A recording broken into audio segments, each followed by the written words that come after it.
Edad ko na 14 nang ako ay mabarkada at matutong manigaryo at kung minsan may tumoma. Kasama ko ang tropa sa lahat ng kalokohan, kaya di ko maiwasan ako'y inyong sermonan. Ako na lang ng unan ang aking ginagawa upang hindi ko marinig ang inyong pagbubunga nga. At lumipas ang panahon nang ako'y maging binata na tila naging hudyat sa paggawa ng masama. 16 na taon ako nung napasok ako sa gang at dito ko natutunan ang lahat ng kagaguhan. Kapagsuntukan, kapagbatuhan, kapaglaro, kay kamatayan. At kung minsan sumagot sa inyo di ko maiwasan hanggang umabot sa sukdulan ng kasamaan. At ako ay bumuo ng isang samahan, samahan na talagang maraming nagtaas ng kilay. Marami ang sumubok pero di nagtagumpay.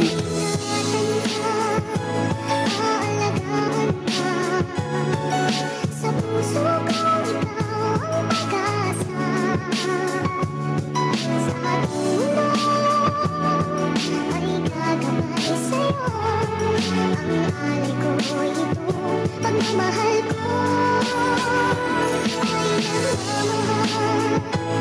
aakay sa'yo. Aking inay, ikaw ang nagbigay ng buhay ko.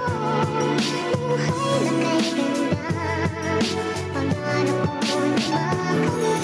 Hanggang sa dumating sa punto ng pag-aasawa, wala akong trabaho kay mama pa rin ako umaasa ng pagkain at panggatas ng nag-iisa kong anak. At doon ko naisip na ako ay talamak, walang ambag, walang tulog na mabuti sa magulang. Sarili lang iniisip at puro pang gugulang. Di lang sa malamang nagalit ang aking ama, sinaktan niya ako habang ako ay minumura. Lumapit si mama habang siya'y umiiyak, sabi niya wag mo saktan, pagsabihan mo ang iyong anak.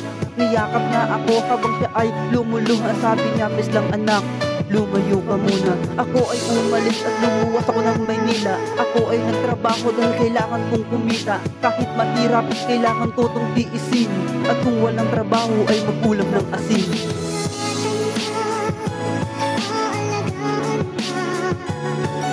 Sa puso ko ikaw ang pag-asa. Sa mundo ay gagabay sa'yo. Ang alay ko ito, pagmamahal ko ay aakay sa'yo. Aking inay, ikaw ang nagbigay ng buhay ko. Buhay na kay ganda, pangarap ko na makamit. Isang gabi habang ako'y nakahiga sa higaan, ako ay napaisip sa aking nakaraan. Ilang taon ang nagdaan hanggang ngayon ay nandiyan. Kakaroon para ako'y suporta ka, para ako'y salamat ka sa lahat ng iyong mga sakripisyo. Pangako ko sa iyo na ako ay magbabago. Iiwanan ko lahat ang mga maling gawa, hilingin sa may kapal na ako ay patawaran. Salamat ma dahil kayo aking magulang. Sa bawat sandali sa akin di kayo nagkulang. Lagi niyong pinupunan ng aking pangangailangan. Kayo yung mga magulang na gusto kong tularan.